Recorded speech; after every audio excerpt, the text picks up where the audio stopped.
Hello friends, I am Bhavna Singh. I am coming here to talking about some reasonable topic which we are not studying in school, colleges and classes. Good morning, जय हिंद। मैं भावना सिंह आज आप लोगों से बात करने के लिए फिर आई हूँ। आज मेरा एक मुख्य विषय है वैल्यूज़।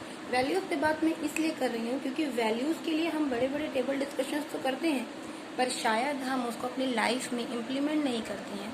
मैं इनकी बात इसलिए करना चाहती हूँ क्योंकि आज की डेट में हम जिस माहौल में रह रहे हैं या पहले हम जिस माहौल को फेस करते थे, उन सब में हमारे पेरेंट्स ने हमको वैल्यूज़ की ट्रेनिंग दी, शिक्षा दी। मैं मानती हूँ कि बहुत सारी चीज़ें सीखी नहीं जा सकती, बाय बर्थ होती हैं या हमारे नेचर में आती हैं, लेकिन नेचर अपने आप डेवलप नहीं होता।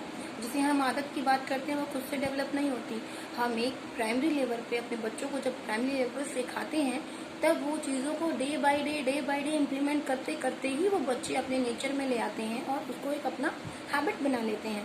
तो इसलिए आज वैल्यूज़ की बात इसलिए भी करूँगी क्योंकि हमारा कॉन्स्टिट्यूशन बहुत सारी चीज़ों के बारे में बातें करता है, हमें रिस्पॉन्सिबिलिटीज़ के लिए अवेयर करता है, हमें हमारे वैल्यूज़ के बारे में भी बताता है। लेकिन मे भी जब हम वैल्यूज़ की बात करते हैं, रिस्पॉन्सिबिलिटीज़ की बात करते हैं, राइट्स की बात करते हैं, डेफिनेटली कॉन्स्टिट्यूशन में सारी चीज़ें मेंशन तो हैं, पर bookish knowledge, practical knowledge, implementation, these all are things such a different points.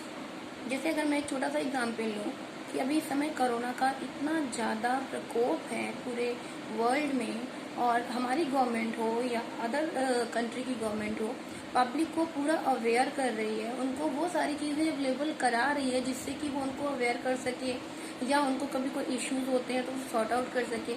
लेकिन जिस कंट्री की पॉपुलेशन मोर देन 1 करोड़ है और जो इतने सारे स्टेट में डिस्ट्रीब्यूटेड है, हर स्टेट की अपनी अपनी पुलिस है, पब्लिक है, सब कुछ है, तो हम अपनी जिम्मेदारियों से, अपनी रिस्पॉन्सिबिलिटी से नहीं भाग सकते। अगर वैल्यूज़ की बात करें तो ये जब हम किसी को आफ्टर 10 और 12 ईयर सिखाने की कोशिश करेंगे तो शायद आर्ग्यूमेंट्स ज़्यादा होंगे। आर्ग्यूमेंट्स किसी प्रॉब्लम का सोल्यूशन नहीं है। कोरोना एक ऐसा वायरस है, इसके बारे में बात मैं इसलिए कर रही हूँ क्योंकि नॉर्मली जब हम स्टडीज़ करते हैं, हम बच्चों को स्कूल भेज देते हैं, उनको बुकिश नॉलेज दिला देते हैं, उनको हम अवेयर कर देते हैं मॉनेटरी चीज़ों की वैल्यू, बेनिफिट्स, मटेरियलिस्टिक बेनिफिट्स के बारे में बताते हैं, पर वैल्यूज़ की बात शायद ही 100 में से 2 और 4 और 5 फैमिलीज इस चीज़ को बच्चों में इम्प्लीमेंट करने के पक्ष में होंगी, उसकी वैल्यू को, इम्पोर्टेंस को समझती होंगी। तो इसलिए मेरा सिर्फ एक रिक्वेस्ट है, ये मेरा टॉपिक मैंने इसीलिए उठाया है कि इसके लिए मैं आगे भी बात करूंगी, और आज भी मैं यही कह रही हूँ कि अवेयर करने से किसी के सिर्फ आपकी नॉलेज बढ़ सकती है और उसको इम्प्लीमेंट आपको करना है।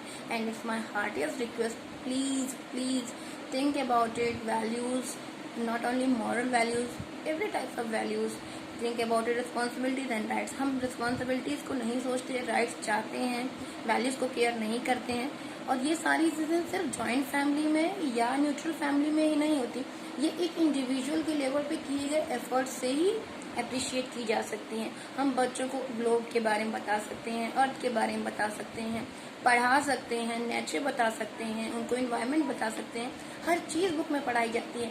लेकिन मेरा सिर्फ एक सवाल है, कितने लोग हैं जो स्टडीज़ को प्रैक्टिकली भी टाइम देते हैं, वो बच्चों को रटने की बजाय उसको अपनी लाइफ में इम्प्लीमेंट करने के लिए बोलते हैं, उनको स्पेंड करते हैं टाइम।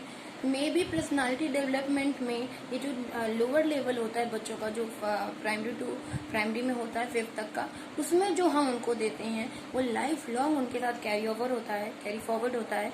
तो मेरी रिक्वेस्ट है कि please think about it, values, moral values, क्योंकि हम एक सोशल एनिमल हैं, सोशल प्राणी हैं, तो हम चाहेंगे कि थिंक अबाउट इट वैल्यूज़, कैसी वैल्यूज़ होनी चाहिए, क्यों होनी चाहिए, ओनली राउंड टेबल डिस्कशन नहीं होना चाहिए। तो वैल्यूज़ और ह्यूमन नेचर, ह्यूमन साइकोलॉजी, ये सारी चीज़ें हम एक एक आदमी को नहीं सिखा सकते। गवर्नमेंट एक एक आदमी को पकड़ के नहीं बता सकती कि please stay home, stay healthy, save your self, not possible. अगर मैं इस चीज़ की बात करूँ तो अभी हाल ही में सावन बीता है और बकरीद सेलिब्रेट की गई है और रक्षाबंधन सेलिब्रेशन हुआ है, लेकिन मेरा सिर्फ एक सवाल है और सभी से रिक्वेस्ट है, प्लीज़ सब्सक्राइब कीजिए और बताइए मुझे कि कितने लोग हैं जिन्होंने ऐसी सिचुएशन में, जो कि कोरोना का पीक पीरियड में भी स्टार्ट हो चुका है। कितने लोग हैं इसको फॉलो किए हैं, कितने लोग हैं जिन्होंने सारी मास्क वियरिंग और सेफ सील्ड और सैनिटाइजर और all these things making a difference, 1.5 से 2 फीट की दूरी को मेंटेन करना, कितने लोगों ने, कितने घरों में इन चीज़ों को किया गया है। और यही तो मैं बात करती हूँ वैल्यूज़ की। अगर हम समझेंगे किसी चीज़ को, बुकिश नॉलेज होना, डिग्री ले लेना, it's not sufficient. Please implement what ever you learn, you think. Practical करते हैं हम, प्रैक्टिकल पे जोर आजकल की सीबीएसई बोर्ड, यूपी बोर्ड सब जगह इसीलिए दिया जा रहा है कि उसको अपनी लाइफ में इम्प्लीमेंट कीजिए। और प्लीज सोचिए, कोरोना एक वायरस है और हम एक ह्यूमन बीइंग है, इंटेलिजेंट ह्यूमन बीइंग है। हमारा आईक्यू लेवल पूरे नेचर में सबसे ज्यादा माना जाता है, फिर भी हम ऐसी डम बिहेवियर्स क्यों कर रहे हैं? Please think about it, tell me and be safe, be healthy. Protocols को प्लीज फॉलो कीजिए, जो चीजें बताई जा रही है उसको फॉलो कीजिए और मानिए और लोगों को अवेयर करिए। सबसे बड़ी बात है, लोगों को अवेयर करिए। थोड़ी सी अपनी एनर्जी अगले के ऊपर यूटिलाइज करिए, उनको एनर्जी से आप समझाइए और देखिए कि कितने लोग आपकी बात समझते हैं, कितने लोग इस चीज को फॉलो करते हैं। Please follow it and kindly, it's my request, please. Thank you.